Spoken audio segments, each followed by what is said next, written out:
I once believed I was one of the luckiest people on earth when I clicked buy now on a $40,000 NFT. It was a JPEG image of a cartoon character wearing a helmet and shooting lasers from its eyes, some kind of futuristic digital art that I truly thought represented the next era of value. Sounds ridiculous now, but at the time, I wasn't the only one who thought that way. On Twitter, everyone was flexing their PFPs profile pictures like badges of honor. On Discord, people kept chanting "Wagby, we're all gonna make it," and in my head, that first $100,000 was just the beginning. I didn't get into NFTs because I understood blockchain technology or had some deep investing acumen. I got in because of FOMO, the fear of missing out.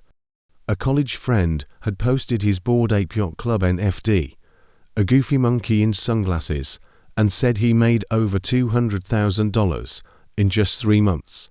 Another guy I followed flipped a virtual land plot for 5x profit. Meanwhile, I was stuck in my office job, making less in a month than these guys made in a week flipping pixelated JPEGs. So I started reading Reddit threads, Twitter threads.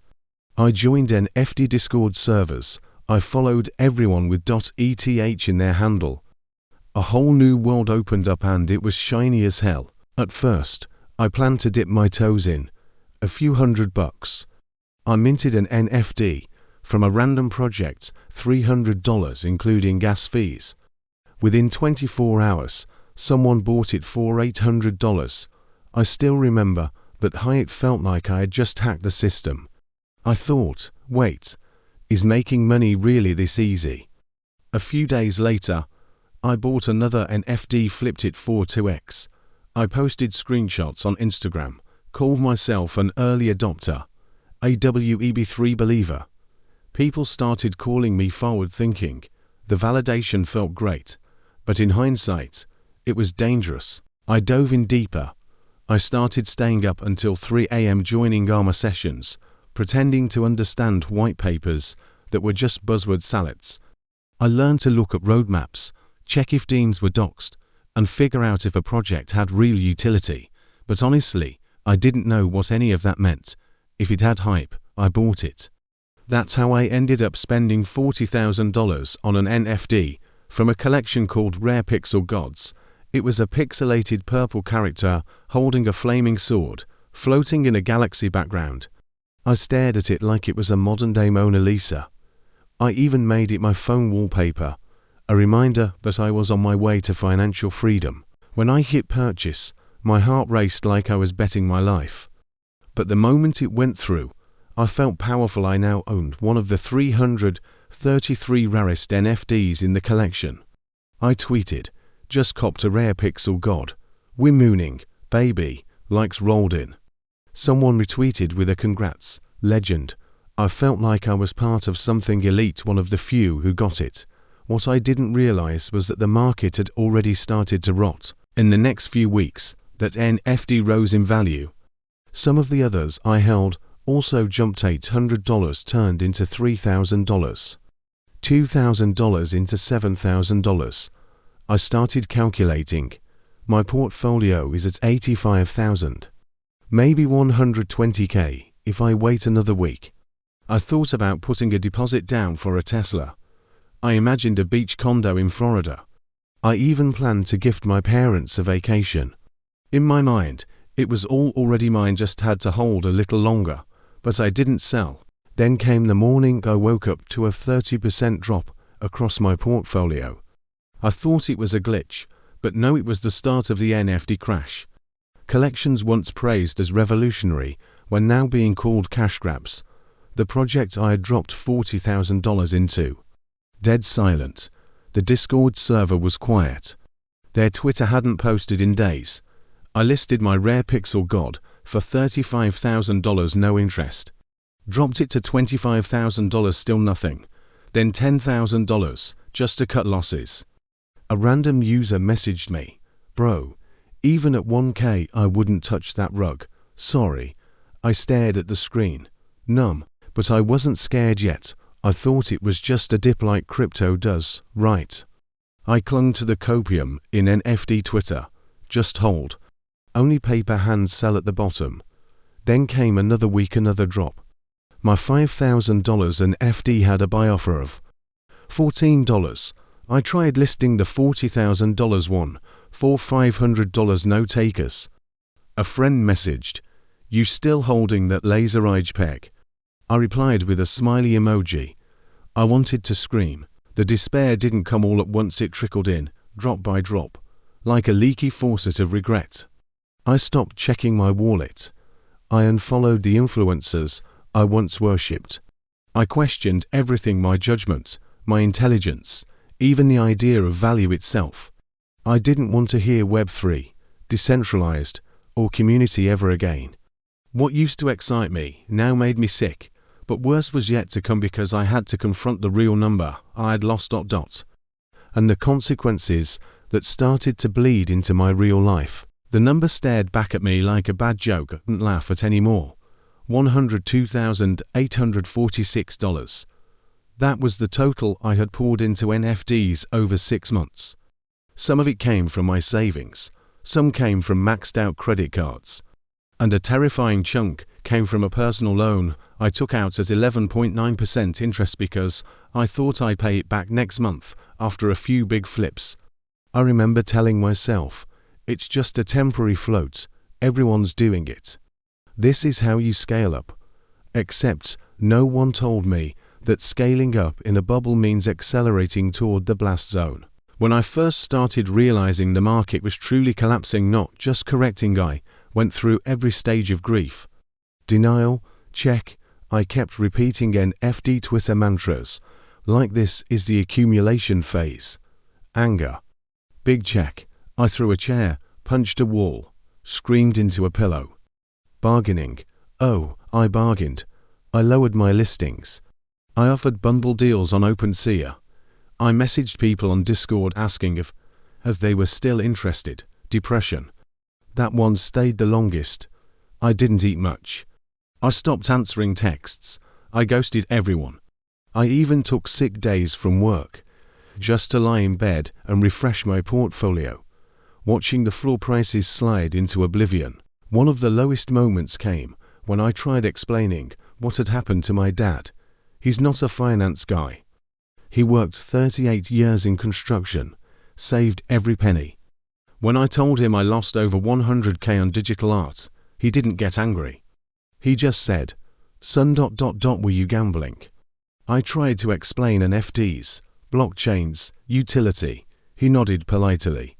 Then he asked, "So you don't actually own anything physical?" I said no. He looked at me for a moment and quietly replied, "That single quote says ... different." That hurt more than if he had yelled. I began living like a ghost. The me who was so proud just weeks ago, bragging about future tech and financial freedom, now cringed at every crypto buzzword. I muted all NFT-related accounts. I even changed my email because I couldn't stand seeing spam from dead projects I had once believed in. I used to take pride in having a MetaMask wallet. Now I couldn't even open it without feeling like I was staring into a digital coffin. Financially, I was wrecked. I cancelled every subscription, stopped going out. I sold my gaming PC and went back to using an old laptop. My credit score tanked. My minimum payments became monsters I couldn't ignore. I started taking freelance jobs at night just to stay afloat. Ironically, one of them was ghostwriting blog posts for a startup promoting, yes, NFTs. I wrote sentences like NFTs are the future of ownership while sipping instant noodles, wondering how I became my own cautionary tale. Emotionally, I wasn't much better. The shame was nuclear. I couldn't talk about it without choking. Some friends thought it was hilarious. Damn, bro. You really bought that $40,000 JPEG? LOL. Others were kinder, but their pity cut deeper than mockery. I stopped showing up, birthday parties, group chats, family dinners. I couldn't handle being around people who hadn't set their lives on fire chasing a cartoon monkey in a space helmet. Still, there was a strange kind of clarity that started to settle in. Once the dust of denial cleared, I began to ask myself real questions. Why did I fall for it? Was it greed? Was it stupidity? Was it loneliness disguised as ambition? Maybe all of the above. I realized I hadn't just been chasing money, I had been chasing a sense of belonging. Those Discord servers, those fire emojis, those waggly chants, they made me feel like I was part of something, like I finally mattered. And when it all crumbled, I wasn't just broke, I was empty. The worst part, I couldn't even be mad at someone else. There was no scammer who stole my seed phrase. No hacker drained my wallet. No con artist I could sue. I did it to myself, voluntarily, repeatedly, with confidence. I was my own Ponzi scheme. One night, I opened my wallet again, not out of hope, but out of ritual. I stared at the rare pixel god, still there, still worthless, no offers, no views, just silently mocking me with its stupid little laser eyes. I hovered over the burn token button, just to end it, just to delete the evidence, but I didn't, I left it there. Not because I thought it'd ever recover, but because I needed the reminder, the scar, the proof. That's when I knew I had hit rock bottom. Not the moment I lost the money, but the moment I accepted I was never getting it back. After that, something shifted. I started consuming real finance content books, not Twitter threads. I learned about risk management, portfolio diversification, and emotional discipline. I found podcasts that didn't scream to the moon, but calmly explained how compound interest works. I started journaling, something I'd never done before. And slowly, painfully, I began to claw my way back, not to riches, but to reality. Recovery didn't mean I made my money back. It meant I could finally look at myself in the mirror and not see a joke. It meant I could talk to my dad again without shame. It meant I could warn a friend about something risky without sounding like a hypocrite. I still had debt. I still had regret. But I was no longer lying to myself. That was a win. And somewhere in the wreckage, I found a strange peace. Like I had walked through a storm barefoot and bleeding, but I had made it out. Scarred, yes, but smarter, grounded, real, the kind of real that doesn't tweet. The kind that quietly gets back to work. The hardest part wasn't losing the money. It was realizing I had built my identity around something that never really existed. For 6 months, I wasn't just into NFTs. I was an NFT guy. I curated my Twitter feed like a shrine, retweeting alpha leaks, minting schedules, floor price charts. My bio literally said WEB3 investor, community builder. I convinced myself that I was early, that I had vision. In reality, I was just loud. Coming to terms with that wasn't quick or cinematic. There was no single aha moment, just a slow peeling back of denial. I started to recognize how much of my behavior had been fueled by desperation, disguised as ambition. I hadn't invested with a strategy. I'd gambled with vibes. I didn't analyze markets, I followed hype. I didn't study fundamentals, I studied influencers. And oh, the influencers.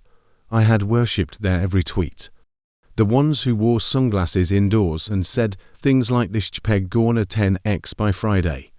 I once FOMO'd into a project because a guy with a monkey avatar and 200k followers tweeted LFG. That NFT turned out to be a half-baked derivative with stolen art and zero utility. I was so deep in the echo chamber, I actually defended it in a Discord argument. I said, "You guys don't understand. This is more than art, it's a movement." I hate remembering that. Looking back, the entire experience felt like being inside a digital casino with neon lights spelling freedom and future.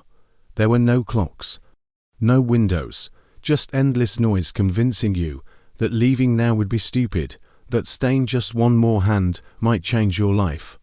I stayed, I doubled down, and the house won. Eventually, I stopped trying to make the money back. That's how I knew I was healing. I stopped looking for the next wave, stopped joining free mint whitelists, stopped thinking I could outsmart a system built on hype and liquidity traps. I no longer viewed every dip as a buying opportunity. Sometimes, A dip is just gravity doing its job. I also started talking, quietly, at first. I shared my story with a close friend, someone I had ghosted during my NFT mania. He didn't laugh. He just nodded and said, "I kinda saw it happening, but didn't know how to say anything." That was the first time I felt understood in months. Not pitied, not mocked, just seen. After that, I began writing. I posted a short thread about my journey on Reddit. The title was How I Lost 100K on Digital Pictures and Found My Sanity.